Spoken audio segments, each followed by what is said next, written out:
Assalamualaikum warahmatullahi wabarakatuh teman-teman semua. Jadi kita akan melanjutkan pembahasan kita tentang bab 1, yaitu adalah pendahuluan.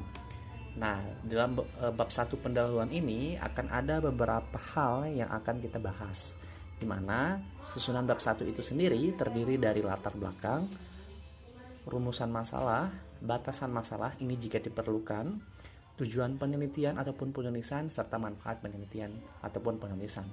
Nah, di sini yang menjadi concern atau yang akan menjadi pembahasan penting dari pembahasan kita adalah tentang latar belakang. Mengapa? Karena latar belakang merupakan satu hal yang berisi tentang alasan mengapa kemudian kita memilih masalah tersebut sebagai topik tulisan kita, sehingga kita harus menjelaskan lebih detail dan lebih mendalam dengan dibuktikan beberapa fakta ataupun data, sehingga kita bisa memperkuat latar belakang kita. Baik, latar belakang itu akan disesuaikan dengan jenis-jenis penelitian yang akan kita lakukan, di mana kita dapat melakukan penelitian untuk melakukan validasi, kita dapat melakukan ulang dengan modifikasi, ataupun melakukan untuk komparasi, melakukan inovasi, ataupun melakukan pengembangan. Nah, ketika kita sudah bisa menentukan jenis penelitian mana yang akan kita lakukan, maka akan sangat mudah bagi kita untuk bisa menentukan latar belakang itu sendiri. Nah, misalkan kita ingin membuat satu inovasi di tengah COVID-19 ini, kita tentu akan menjadikan COVID-19 sebagai alasan kita kenapa kemudian inovasi itu bisa muncul. Nah, langkah-langkah kita membuat latar belakang, yang pertama adalah kita harus bisa membuat kerangka berpikir.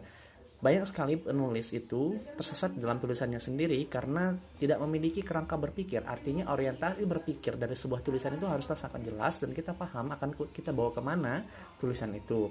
Yang kedua, kita harus mulai dari hal-hal yang umum. Ini bukan satu keharusan, tapi akan lebih baik ketika kita membahas sesuatu itu dari hal yang umum kemudian mengerucut sebagai hal yang spesifik. Teman-teman bisa melihat di piramida terbalik ini. Yang selanjutnya itu adalah mengerucut menjadi semakin spesifik, kemudian memunculkan masalah yang akan ditemui. Jadi kita sudah mulai memunculkan masalah yang akan kita bahas menjadi topik penelitian ataupun penulisan kita, kaitkan dengan penulisan ataupun penelitian terdahulu, karena bagaimanapun juga kita bukan satu-satunya orang yang melakukan hal tersebut. Oke, jadi kita harus bisa menampilkan penelitian terdahulu. Kemudian yang keenam, kita harus bisa menemukan research gap, artinya adanya kesenjangan antara apa yang kita temukan di lapangan dengan apa yang seharusnya kita harapkan. Dan yang terakhir adalah kita mulai mengungkapkan ide dalam sebuah tulisan. Nah, baik, itu adalah penjelasan singkat kita tentang latar belakang. Jadi jangan lupa teman-teman untuk dipraktikkan ilmunya, dan yang paling penting jangan lupa untuk subscribe channel, klik aja dulu. Terima kasih. Assalamualaikum warahmatullahi wabarakatuh.